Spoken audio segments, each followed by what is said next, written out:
They had no business being on that stage, or so the crowd thought.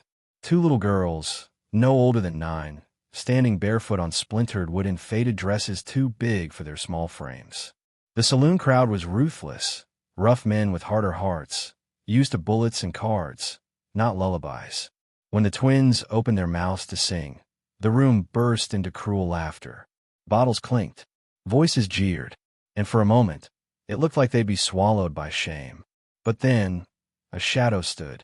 He'd been in the back, the man no one spoke to, the cowboy with a crooked hat and silence stitched into his coat. No one knew his name, only that he came from nowhere and always left before sunrise. But that night, he stepped into the light. Dust swirled around his boots as he crossed the floor, and with a voice like gravel wrapped in velvet, he said 5 words that made the room freeze. "Sing again. I'll stand with you." The laughter died. The girls stared. One clutched the other's hand, trembling, but the man nodded. "Slow. Sure." And something in that nod gave them courage.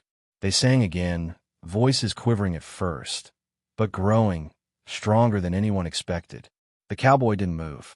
He stood tall, eyes on the crowd like a guard at the gates of heaven. And this time, no one laughed. Not because they liked the song, but because they saw something rare, innocence defended by something fierce. When the final note hung in the air, the room was still. A moment suspended, as if the entire saloon had remembered something long buried, what it felt like to hope. Then a single clap broke the silence, followed by another, and another, until the room thundered with applause. The girls cried. The cowboy tipped his hat. And just like that, 2 voices that once echoed in pain now soared with pride. This isn't just a story about music. It's about what happens when someone chooses to stand between cruelty and beauty, between mockery and potential. In the Old West, where strength was measured in bullets, one man showed the world that true power sometimes stands quietly in the spotlight. Not to sing, but to protect the song. Stay with me. What happened next will stay with you long after the final note. They called him Crow, not because he talked much. In fact, he rarely spoke at all, but because he moved like a shadow and watched everything from the corners, like a bird perched just outside the light. No one knew where he came from. Some said he'd ridden in from a war no one remembered. Others whispered he once buried his whole family with his bare hands. Whatever the truth, Crow stayed himself. Until the night those twin girls sang. The girls, June and Joe, were orphans of the prairie. Their parents had died in a fire the year before, and they'd been passed from one wagon to another ever since. Music was all they had left. Their mother had taught them songs from her homeland, soft melodies sung in twilight, meant to chase away the dark. They sang them not for show, but for survival, for something that sounded like home. When a saloon owner offered a few coins for a performance, they thought maybe, just maybe, this was their chance to be heard. But they didn't know how cruel the West could be to those who dare to dream out loud. That night, the crowd was thick with drifters, gamblers, and cowboys drunk on pride. When the girls stepped onto the stage, the room turned sharp. Mockery came quick, smirks, whistles, a smashed bottle against the wall. Their voices faltered. June clutched Joe's hand. The piano man looked away. And then, Crow rose. No one expected it. He crossed the saloon like a storm wrapped in calm. He didn't yell. He didn't threaten. He just stood there, one hand resting on the hilt of a knife strapped to his leg, the other gently touching the edge of the stage.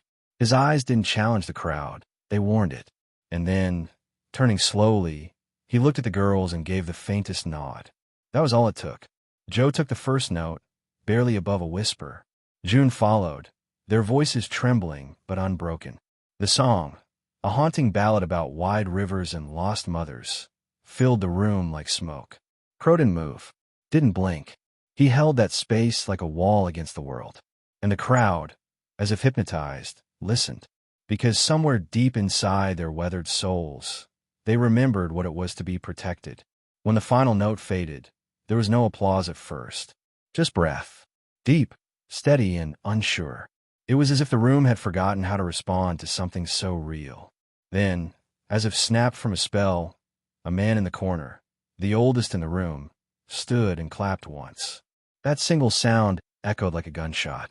Another followed, then more, and before long, the The saloon that once laughed at innocence was roaring in reverence. The girls stood stunned, their hands still clasped, eyes wide with disbelief. Crow stepped back from the stage, gave them a slight tip of his head, and turned to leave. But June called out, "Mr. Wait." He paused. "Why'd you help us?" Joe added. He didn't turn back, just said, in a voice so low they barely heard it, "Because no one helped me when I needed it." Then he walked out into the cold, the door swinging slowly behind him. The next morning, Crow was gone. No one saw him ride out. But the girls, they stayed. The saloon owner, red-faced with guilt, offered them a room upstairs and a promise to let them sing again, properly this time. And when they did, the place was packed. People came from other towns just to hear the twins who'd silenced a rowdy room with nothing but courage and harmony. Their voices grew stronger, their posture prouder. And in every song, there was a shadow of the man who had stood between them and shame. They sang for the mothers who were gone, for the fathers who drank themselves empty, for every child laughed at just for dreaming. And the people listened, not just because it was beautiful, but because it meant something. Every lyric carried a piece of that night, of that man, of that quiet stand that had rewritten who they believed they could be. Weeks passed, and rumors started to spread. Some said Crow had been seen in the next county, helping a widow fix her barn. Others swore he'd been spotted along the northern trail, guiding a blind boy to safety. Whatever the truth, he never stayed. But everywhere he went, stories followed. Stories of silence that turned to safety. Of one man who, without asking for praise, reminded a broken West what it looked like to lift someone into the light. As the girls' voices spread beyond the saloon, so did their legend. By the time they turned 10, people no longer called them orphans. They called them the Sparrow Sisters, and when they sang, whole rooms fell quiet. Yet behind every song, there lingered the memory of that night, of a man who gave them a chance without asking for anything in return. They never saw him again, but they felt his presence in the hush before each performance, in the steadiness of their voices when nerves threatened to steal the breath from their chests. One evening, a rancher brought them a bundle wrapped in deerskin. "This was left on my gate," he said. Inside was a small wooden figure, a carving of two girls on a stage, and behind them, a lone cowboy standing guard. It was rough, weathered, and made by a hand that knew more about survival than sculpture. The twins held it in silence. "He saw us," June whispered. Joe nodded. "He still does." From then on, they carried the carving to every show, placing it at the foot of the stage like a guardian who traveled with them. As the sisters grew older, their music changed. The songs became fuller, deeper, carrying the weight of places they'd seen and people they'd loved. But they never lost the softness that had first made them sing. They performed for ranch hands, for grieving mothers, for cowboys who had buried too many friends. They sang in barns and in courthouses, by firesides and in rain. And everywhere they went, people listened, not just because of the melody, but because of the truth behind it, that someone once believed in them when it mattered most. One night, after a long show in a dusty border town, they met a boy who couldn't speak. His father explained he'd been mute since birth, but he came to every show and watched with wide eyes. That night, after the final encore, the boy stepped forward and handed them a folded piece of paper. It read, "When I hear you sing, I feel brave." The girls cried, not out of sorrow, but out of knowing they had become the same for others that Crow had been for them. And though their names began appearing in local papers, and their stages grew wider, they never chased fame. They sang because it kept the fire lit inside them, and because they believed, deeply, unshakably, that every time they stood before a crowd, there might be one soul in the shadows, waiting to be seen, just like they once were. And that was reason enough to sing. But even legends are not immune to hardship. One winter, when the girls were 12, Joe caught a fever that would not break. They were snowed in up near Black Hollow, stranded in a shack offered by a kindly old preacher. June sang every night, holding her sister's hand, as Joe drifted between dreams and delirium. The songs were soft now, filled with cracks and tears, more prayer than performance. "Sing me the first one," Joe would whisper, and June did, the same melody they sang that night on the saloon stage, with Crow standing behind them like a ghost of steel. Days passed. The snow thickened. Food ran low. June sat beside the window and cried, not from fear, but from helplessness, something she hadn't felt in years. And then, just before dawn on the seventh day, there was a knock at the door. A stranger stood outside, cloaked in snow and silence. He didn't give his name, just asked, "Is she still breathing?" June stepped aside. The man entered, knelt beside Joe, pulled something from his coat, a satchel of herbs and wrapped roots, and began to work. He stayed for 2 days, never asked questions, never offered explanations, just brewed teas, rubbed poultices, and murmured words June didn't understand. By the third day, Joe's fever broke. When June awoke that morning, the stranger was gone. But near the hearth, someone had left the old wooden carving, the one the girls had lost in a river crossing 2 years earlier. It was dry, whole, and warm to the touch. June smiled, holding it close to her chest. "He came," she whispered. Joe, still weak, nodded. "He always does." From that day on, their music carried something even stronger. Not just memory, not just gratitude, but faith. Not in miracles, but in the kind of people who walk quietly through the world, righting small wrongs, lifting broken voices, and vanishing before the light can name them. And so the girls kept singing, not just as sisters, but as symbols of survival, of tenderness in a world often too rough to offer it, of the lone cowboy who saw something fragile and chose to stand with it, without applause, without recognition, and in doing so, gave 2 little voices the courage to become a choir the West would never forget. By the time the Sparrow sisters turned 16, their names had traveled farther than any wagon trail. They weren't just singers, they were storytellers, healers of quiet sorrow, voices that wrapped around grief and made it gentler. Wherever they sang, people gathered not just to be entertained, but to remember. Old men cried softly into their beards. Widows held their hands tight over their hearts.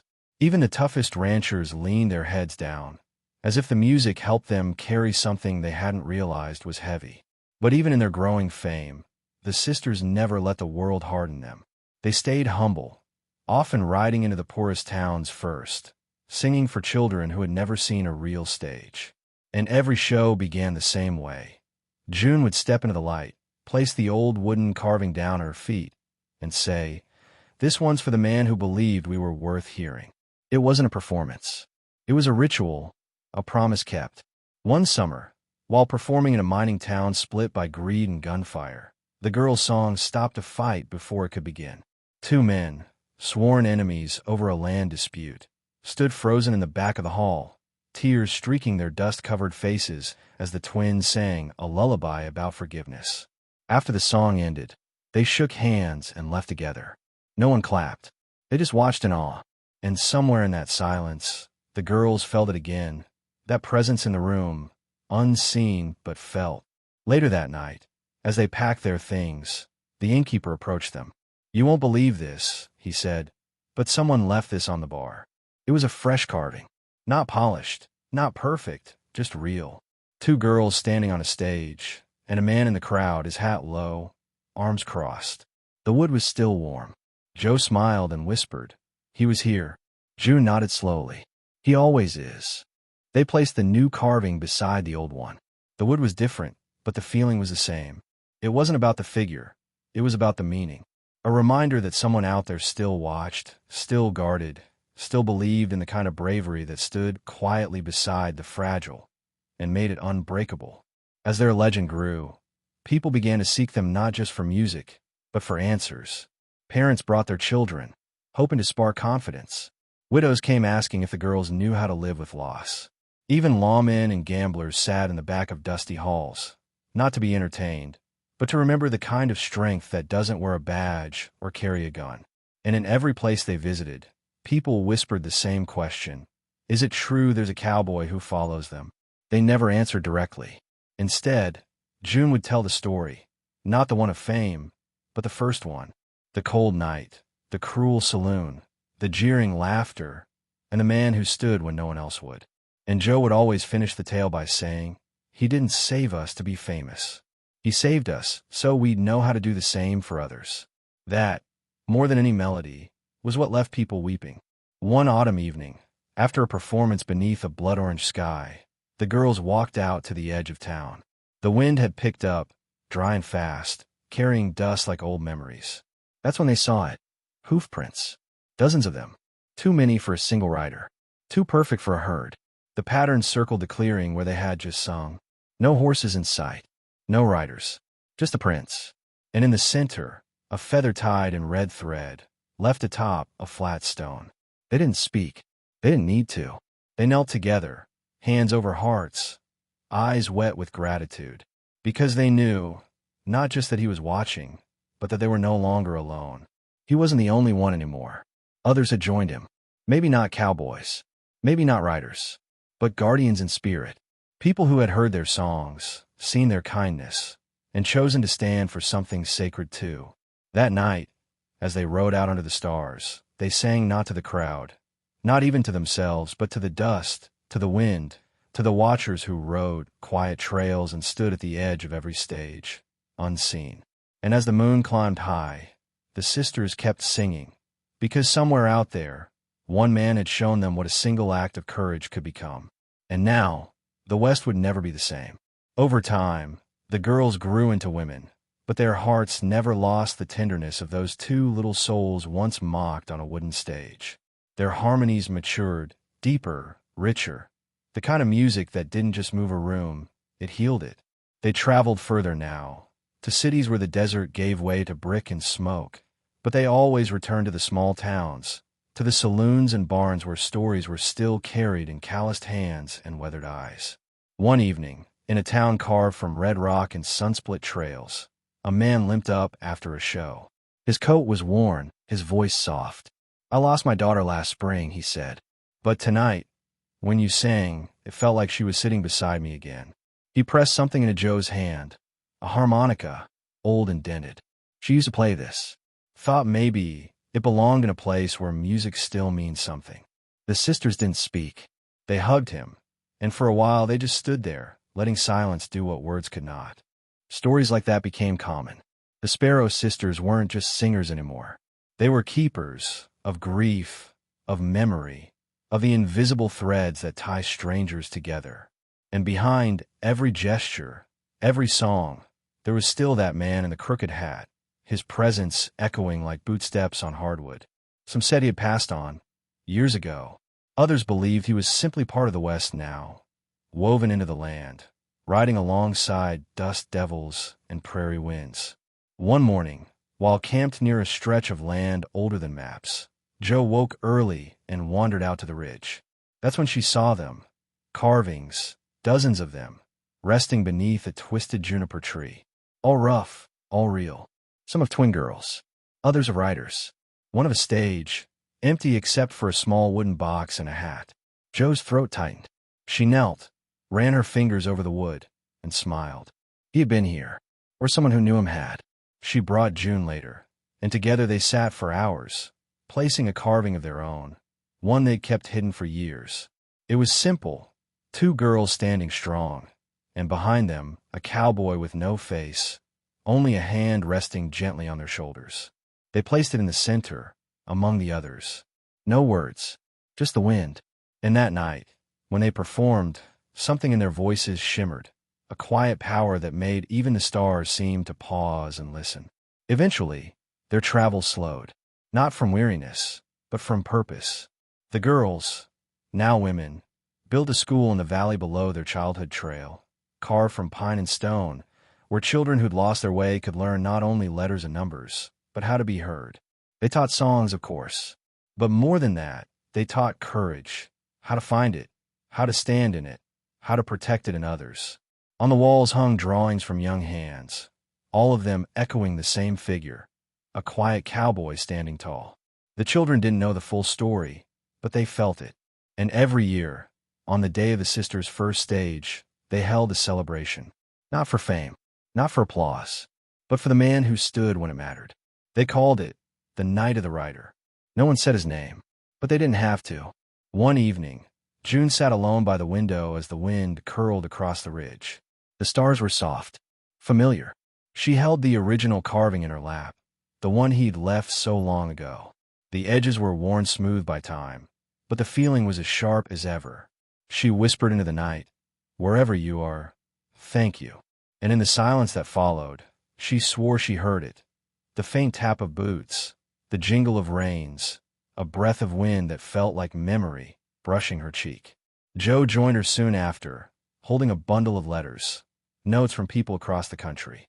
People who'd never met them, but who wrote to say their songs had saved something inside them. The sisters read them one by one, crying, laughing, remembering. Because none of this, the music, the healing, the legacy, would have happened without that single moment on stage. Without one man choosing to stand between cruelty and innocence.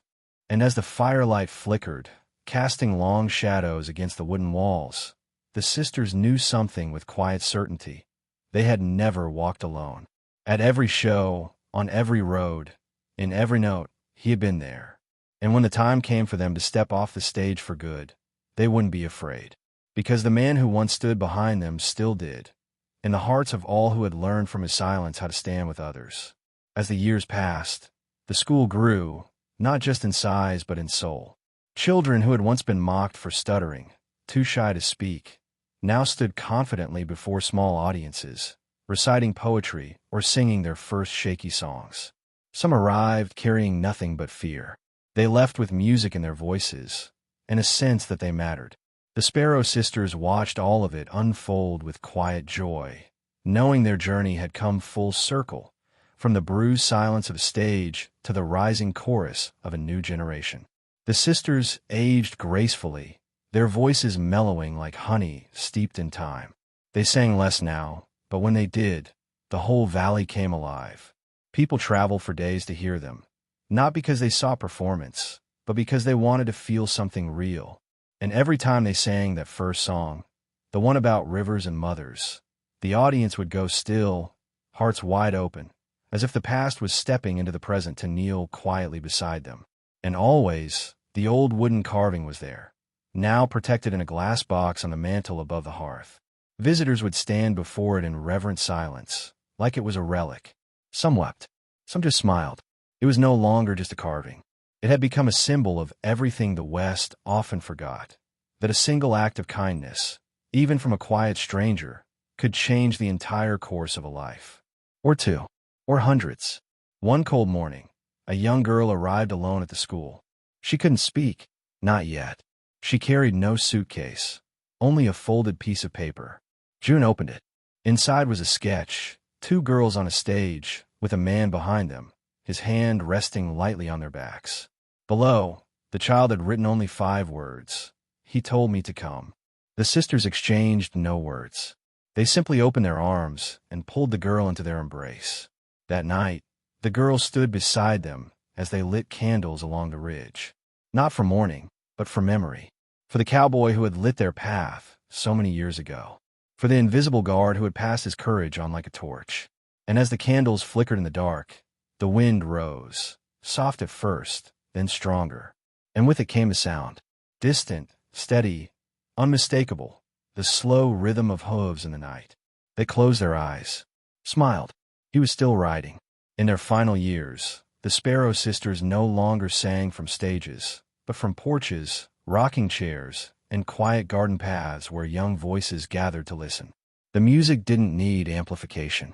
It was carried by presence, by memory, by the weight of all they had lived.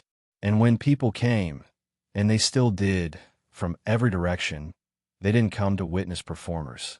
They came to feel something they thought the world had lost, honor in its purest form. The school eventually became more than a school. It became a sanctuary, not just for children, but for anyone who needed to remember what it felt like to be stood up for. Every wall carried stories. Every carving, every feather, every dusty footprint left at the door held the spirit of a promise once made under firelight and ridicule.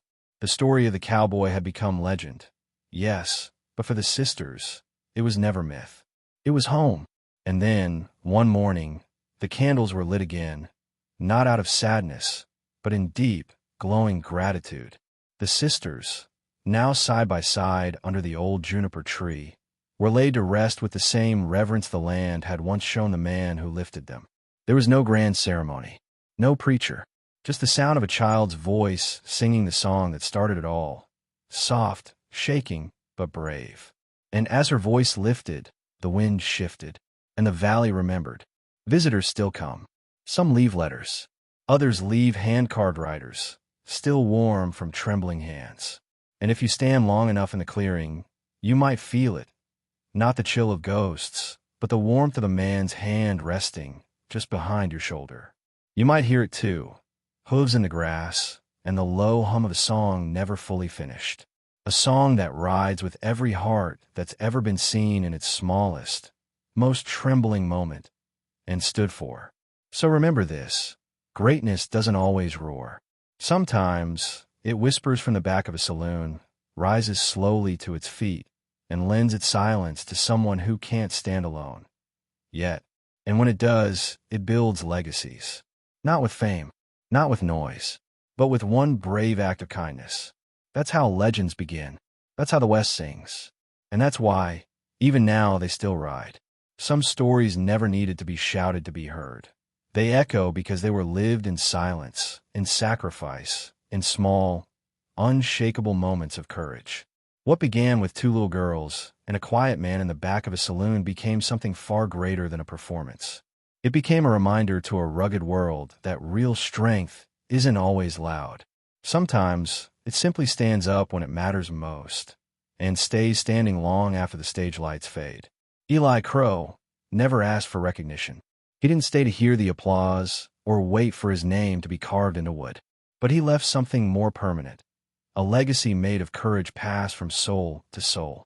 His choice to defend innocence, not with fists or fury, but with presence, transformed two trembling voices into a force that would carry light across generations. And in doing so, he proved that one moment of quiet bravery can change 100 lives. The Sparrow Sisters sang because he stood. They taught because he believed. And their story teaches us what the Old West often forgot: that heroes don't always ride in with thunder. Sometimes, they're the ones who simply refuse to let cruelty win. They remind us that each of us carries the power to become a turning point in someone else's life, often without realizing it. One choice, one nod, one stand, and the world begins to shift. So the next time you see someone struggling to be heard, or standing alone in the face of ridicule, ask yourself, what would you do if your silence could be someone else's salvation? Because there is no gesture too small when it's done with heart. And somewhere out there, beneath wind-worn skies and starlit trails, voices still rise, because someone once believed they were worth protecting. If this story touched you, if it reminded you of something you carry deep, let it live on. Subscribe to the channel so these legends keep writing. Like the video to honor those who quietly stood for what was right. And share your thoughts in the comments. Tell us, who was your crow when you needed them? Because when we pass these stories forward, we don't just remember, we ride with them. And the ride never ends.